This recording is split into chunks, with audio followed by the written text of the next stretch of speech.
Welcome back to the New World of Education Zoology channel. Today we will see about PGTRB Zoology Immunology Unit 8.1. இரண்டாம் நிலை நிணநீர் உறுப்பு already நம்ம வந்து lymph note வந்து பார்த்திருந்தோம். நிணநீர் உறுப்பு வந்து பார்த்திருந்தோம். டுடே இரண்டாம் நிலை நிணநீர் உறுப்பான மண்ணீரல் அதை தான் வந்து இன்னைக்கு பார்க்க போறோம். வாங்க வீடியோக்குள்ள போலாம். மண்ணீரல் அப்படின்னு சொல்லும்போது இது வந்து எதுக்கு எக்ஸாம்பிள்னா இரண்டாம் நிலை நிணநீர் உறுப்புக்கு வந்து எக்ஸாம்பிள். நம்ம ஆல்ரெடி சொல்லியிருக்கோம். முதல்நிலை நிணநீர் உறுப்பு அப்படிங்கும்போது நோய் எதிர்ப்பு செல்கள் வந்து பாகோசைட் செல்கள் வந்து உருவாக்கப்படும், பட் ஆக்டிவேட் ஆகாது. ஆனா இரண்டாம் நிலை நிணநீர் உறுப்பு அப்படின்னு சொன்னோம்னா அது என்ன செய்யும் அப்படின்னா ஆக்டிவேட் ஆகி செயல்படுறதா இருக்கும். ஆன்டிஜனோட தொடர்பு கொண்டு ஆன்டிஜனோக்கு எதிராக ஆன்டிபாடியை ப்ரொடியூஸ் பண்றதா வந்து இருக்கும். அதுதான் வந்து நம்ம இரண்டாம் நிலை நிணநீர் உறுப்புன்னு சொல்றோம். ஸோ இங்க மண்ணீரலும் அப்படிதான். இது ஒரு இரண்டாம் நிலை நிணநீர் உறுப்பு. இதோட பிளேஸ் எங்க லொக்கேட் ஆயிருக்கு அப்படின்னு பார்த்தோம்னா வயிற்றுக்குழியின் மேற்பகுதியில, அதாவது அப்டாமினல் கேவிட்டியோட அப்பர் ரீஜியன்ல வந்து மேல் பகுதியில வந்து பிரசன்ட் ஆயிருக்கு. அண்ட் உதர விதானத்துக்கு வந்து மிக மிக அருகில வந்து பக்கத்துல ரொம்ப க்ளோஸா வந்து இருக்குது. அண்ட் இதுல வந்து வெளிச்சல் நிணநீர் குழல் மட்டும்தான் வந்து இருக்கும். உச்சல் நிணநீர் குழல் வந்து இருக்காது. நம்ம டயக்ராம் போடும்போது நம்மளுக்கு தெரியும், காட்டுறேன். ஸோ வெளிச்சல் நிணநீர் குழல் மட்டும்தான் பிரசன்டா இருக்கும். அண்ட் இது எதுல இருந்து உருவாகுது அப்படின்னா மீசோடெர்மல், அதாவது நடுப்படை செல்லில இருந்து வந்து இந்த மண்ணீரல் வந்து உருவாகுது. ஓகேவா? அண்ட் இதுல டூ டைப்ஸ் இருக்கு. டூ டைப்ஸா பிரிக்கிறாங்க. என்னன்னா red bulb and white bulb, அதாவது செங்குள் பகுதி வெண்குள் பகுதி அப்படின்னு வந்து தமிழ்ல சொல்லுவோம். அப்படி ரெண்டு பகுதியா பிரிக்கிறாங்க. இதுல ரெட் பல்ப் அப்படின்னா என்ன அண்ட் ஒயிட் பல்ப் அப்படின்னா என்ன, அதுக்கு ரெண்டுக்கு இடையில உள்ள வித்தியாசம் என்ன அப்படிங்கறத வந்து பார்க்கலாம். அதுக்கு முன்னாடி டயக்ராம் பார்த்துருவோம். இப்ப இதான் அதோட டயக்ராம் அப்படின்னு சொல்றோம்னா இதுல பார்த்தோம் அப்படின்னா இதுதான் இந்த கோடு இப்படி வந்து போட்டிருக்கேன் பாத்தீங்களா. இது வந்து என்ன அப்படின்னா சுத்திலும் கவர் பண்ணி இருக்கிறது உரை. அதுக்கு பேர் வந்து என்ன சொல்லுவோம்னா கேப்சியூல் அப்படின்னு சொல்லுவோம். எப்போதுமே வந்து கேப்சியூல் தான் வந்து கவர் பண்ணியிருக்கோம்.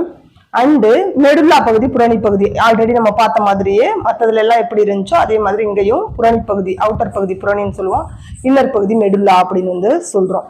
அண்டு இதுல என்ன ஸ்பெஷல் அப்படின்னு பார்த்தோம்னா புரணி பகுதியில என்ன செல் இருக்கும்னா ஒயிட் செல்ஸ் வந்து இருக்கும். புரணி பகுதியில ஒயிட் செல் இருக்கும். அதே வந்து மெடுல்லா பகுதியில பார்த்தோம் அப்படின்னா ரெட் செல் வந்து பிரசன்ட் ஆயிருக்கும், ரெட் பல்ப் வந்து பிரசன்டா இருக்கும். ஓகேவா? இதுதான் புரணி பகுதி. அதுல வந்து ஒயிட் பல்பாவும் மெடுல்லா பகுதியில ரெட் பல்பாவும் இருக்கு. அண்ட் இது வந்து இந்த புரணிக்கு பக்கத்துல இருக்க பகுதிக்கு பேர் என்ன சொல்றோம்னா மார்ஜினல் சோன் அப்படின்னு வந்து சொல்லுவோம். ஸ்பிளீன் அப்படின்னு எடுத்துக்கிட்டோம் அப்படின்னா பி செல்ஸும் இருக்கும், டி செல்ஸும் இருக்கும்.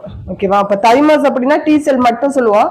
பர்சா ஃபேப்ரிசியஸ் அப்படின்னு சொல்லும் போது தட் இஸ் பி செல் மட்டும் சொல்லுவோம். ஆனா இங்க ஸ்பிளீன் வந்து டி செல்லாவும் இருக்கு, பி செல்ஸும் ஹியூமரல் இம்யூனிட்டிக்கு காரணமா இருக்கும், antibody that is cell mediated இம்யூனிட்டிக்கு காரணமா இருக்கும். ஸோ இதுல பார்த்தோம் அப்படின்னா மார்ஜினல் சோன் அப்படிங்கும்போது பி செல்லாவும் பி அண்ட் டி லிம்போசைட் ரெண்டுமே மார்ஜினல் சோன்ல இருக்கும். அண்டு புரணி பகுதியில பார்த்தோம் அப்படின்னா ஒயிட் பல்ப் ஆல்ரெடி சொல்லிட்டோம். இது என்னென்ன அப்ரிவியேஷன் சொல்றேன் கீழே. இது PALS அப்ரிவியேஷன் என்னங்கிற சொல்றேன். அந்த பகுதியில என்ன இருக்குன்னா டி செல் மட்டும் பிரசன்ட் ஆயிருக்கும். அது ஜெமினல் சென்டர்ல பி செல் பி லிம்போசைட் மட்டும் பிரசன்டா இருக்கும். பி லிம்போசைட் ஆல்ரெடி நம்ம ஜெமினல் சென்டர்னா வந்து நிணநீர் உறுப்புல வந்து நிணநீர் குழல்ல சொல்லியிருந்தோம், லிம்ஃப் நோட்ல சொல்லியிருந்தோம். என்னன்னா ஃபாலிகிள்ஸ், இந்த பாகோசைட் செல்கள்லாம் ஒன்னா சேர்ந்து ஃபாலிகிள்ஸா இருக்கும்னு சொன்னோம். கூட்டமா மாஸ் ஆஃப் பாகோசைட் செல்ஸ் வந்து சேர்ந்ததை வந்து நம்ம என்ன சொல்லுவோம் அப்படின்னா வந்து ஃபாலிகிள்ஸ்ன்னு சொல்லுவோம். அது பிரைமரி ஃபாலிகிள்ஸ்ன்னு சொல்லுவோம். அந்த பிரைமரி ஃபாலிகிள்ஸ் நல்லா டெவலப் ஆகி பெருக்கம் அடைஞ்சு செல்ஸ் எல்லாம் உருவாகி நல்லா டெவலப் ஆச்சு அப்படின்னா அது secondary follicles or germinal center அப்படின்னு சொல்லுவோம். ஸோ இங்க வந்து அந்த பிரைமரி ஃபாலிகிள்ஸ் வந்து நல்லா டெவலப் ஆகி செல் எல்லாம் நல்லா விசிபிள் ஆகுது அப்படின்னா அது germinal center or secondary follicles சொல்றோம். அதுதான் வந்து என்ன அப்படின்னா வந்து அங்க என்ன இருக்குன்னா பி லிம்போசைட் வந்து இருக்கு. அதே PALS பகுதியில பார்த்தோம்னா டி லிம்போசைட் பிரசன்டா இருக்கு. ஆனா வந்து மார்ஜினல் சோன் அதோட புரணி பகுதிக்கு பக்கத்துல இருக்க அந்த மார்ஜினல் சோன்ல என்ன இருக்குன்னா பி அண்ட் டி லிம்போசைட் ரெண்டுமே இருக்கு. ஸோ ஸ்பிளீன்ல வந்து பி அண்ட் டி லிம்போசைட் வந்து ஒரு இடத்துல ரெண்டும் இருக்கு, ஒரு இடத்துல வந்து ஒன்னே ஒன்று மட்டும் PALSல டி மட்டும் இருக்கு, ஜெமினல் சென்டர்ல பி மட்டும் இருக்கு. ஸோ அதை சுத்தி உள்ள உரைக்கு கேப்சியூல்னு பேரு. அண்ட் இப்போ வந்து நம்ம என்ன பார்க்க போறோம்னா இந்த ரெட் பல்ப்னா என்ன அண்டு ஒயிட் பல்ப்னா என்ன அப்படிங்கறத பார்ப்போம். இப்போ செங்குள் பகுதி அண்ட் வெண்குள் பகுதி அப்படின்னு சொல்லி ரெண்டா பிரிச்சிருந்தோம். செங்குள் பகுதி அப்படின்னா அதிகமான எண்ணிக்கையில சைனசாய்டு கொண்டது.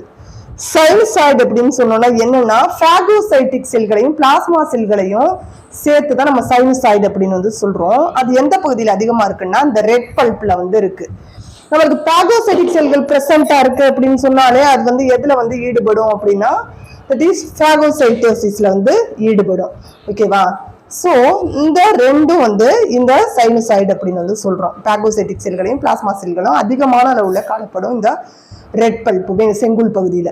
அண்ட் முதிர்ச்சி அடைந்த சிவப்பு செல்கள் வந்து நிறைய இருக்கும். அதனாலதான் இது பாக்குறதுக்கு என்ன கலர்ல இருக்கு அப்படின்னா ரெட் கலர்ல வந்து இருக்கு. முதிர்ச்சி அடைஞ்ச செல் வந்து என்னவா இருக்குன்னா நிறைய, ஏன்னா மண்ணீரல் தான் என்ன செய்யும் அப்படின்னா ரெட் பிளட் செல்ஸ் எல்லாமே அழிக்கும் அப்படின்னு சொல்லி இருக்கிறோம்.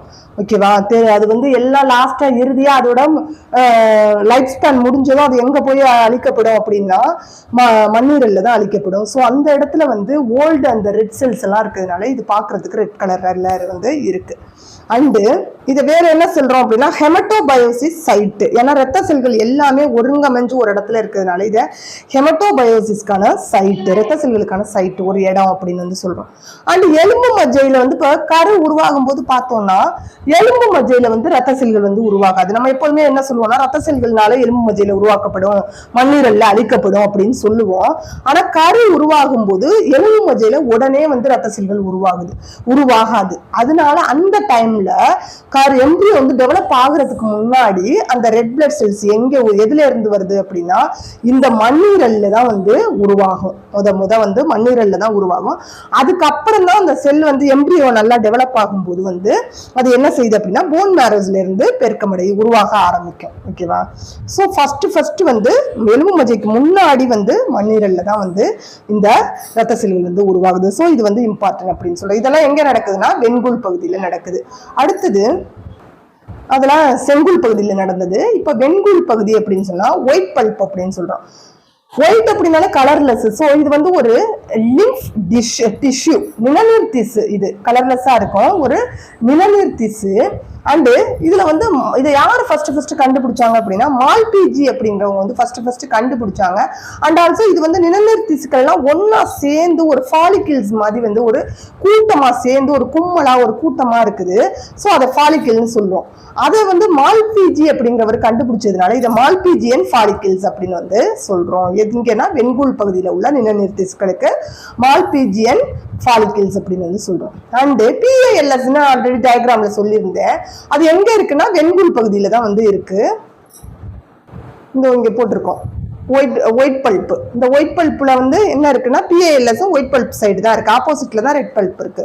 ஸோ இந்த PALS அப்படின்னா என்னன்னா பெரி ஆர்டியோலார் லிம்ஃபாட்டிக் ஷீத் பிளேட். அதை தான் நம்ம என்ன சொல்றோம்னா ஷார்ட்டா PALS அப்படின்னு வந்து சொல்றோம். அப்படின்னா என்ன மீனிங்னா பெரி ஆர்டியோலார் லிம்ஃபாட்டிக் ஷீத்.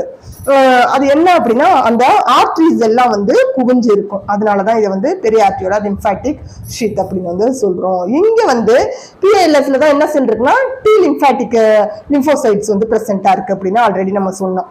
அண்டு இது என்ன செய்யுது, இந்த PALS இருக்கு இல்லையா பெரிய ஆர்டியோலார் லிம்ஃபாட்டிக் ஷீட், அதை வந்து அந்த ரெட் பல்ப் இங்க இருக்கு, இந்த கேப் தான் ரெட் பல்ப், இது ஒயிட் பல்ப்.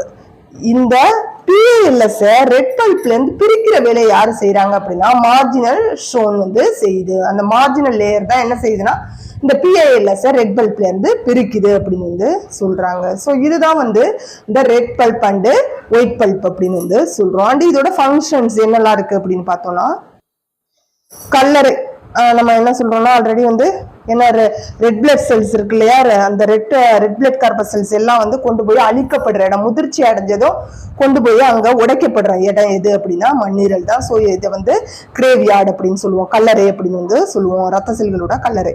அண்டு இதுல வந்து B cells and T cells present ஆயிருக்கிறதுனால இது வந்து ஹிமோரல் இம்யூனிட்டிக்கு காரணமா இருக்கு அண்ட் செல் மீடியேட்டட் இம்யூனிட்டிக்கு காரணமா வந்து இருக்கு. அண்ட் ஃபில்டர் பண்ணுது லிம்ஃபை அண்டு பிளட்டை வந்து லிம்ஃப்ல இருந்து ஃபில்டர் பண்ற வடிகட்டுற வேலையை வந்து செய்யுது. அண்ட் ரிசர்வ் டேங்க் ஆர்பிசி வந்து ஃபார்மேஷன் ஆகுறதுக்கு ஒரு ரிசர்வ் டேங்கா வந்து இருக்கு. ஆர்பிசி வந்து ஃபார்ம் ஆகுறது வந்து ஆகுறதுக்கான ஒரு இடமாவும் இது இருக்குது. அதனால இதை ரிசர்வ் டேங்கா ஃபார்மேஷன் ஆஃப் ஆர்பிசி அப்படின்னு கூட சொல்லுவோம். ஸோ இதெல்லாம் இதோட ஃபங்க்ஷன்ஸ். ஸோ இவ்வளோதான் இந்த ஸ்பிளீன்ல இருக்கக்கூடிய இம்பார்ட்டன்டான பாயிண்ட்ஸ். அண்ட் நெக்ஸ்ட் கிளாஸ்ல என்ன, இந்த செகண்டரி லிம்ஃபாய்டு ஆர்கன்ஸ்க்கு மால்ட் அண்ட் டான்சில்ஸ் வந்து இருக்கு. அதை வந்து நம்ம நெக்ஸ்ட் கிளாஸ்ல பார்ப்போம். இந்த மே மந்த் வரை கொஞ்சம் அட்ஜஸ்ட் பண்ணிக்கோங்க. நான் மே முடிஞ்சதுக்கு அப்புறம் நான் ஜூன்லேருந்து வந்து கிளாஸ் வந்து ஒரு நாளைக்கு கண்டிப்பாக 2 வீடியோஸ் வந்து அப்லோடு பண்ணுறேன். இது எனக்கு கொஞ்சம் க்ரூசியல் ஆர்ஸாக இருக்குது. ஒர்க் எனக்கு ரொம்ப ஹெவி ஒர்க்காக இருக்கிறதுனால என்னால் அப்லோட் பண்ண முடியலை. கொஞ்சம் கேப் விட்டு விட்டு தான் பண்ணுறேன். பட்டு நான் வந்து ஜூன்லேருந்து கண்டிப்பாக ரெகுலரைஸ் பண்ணுறேன். கண்டிப்பாக 2 வீடியோஸ் வந்து அப்லோட் பண்ணிடுறேன். கொஞ்சம் நோட்ஸ் வந்து நேற்று இதில் கொடுத்துருங்க, டெலிகிராம்ல கொடுத்துருந்தேன். பார்த்தீங்களா என்னன்னு தெரியல. பிரைமரி லிம்ஃபாய்டு ஆர்கன்ஸ்க்கு பார்க்காதவங்க பார்த்துருங்க. அண்ட் நெக்ஸ்ட் இதை முடிச்சுட்டு நம்ம வந்து செகண்டரி லிம்ஃபாய்டு ஆர்கன்ஸ்க்கு வந்து நோட்ஸ் வந்து டெலிகிராம்ல வந்து கொடுத்துருவோம். Okay friends, thank you.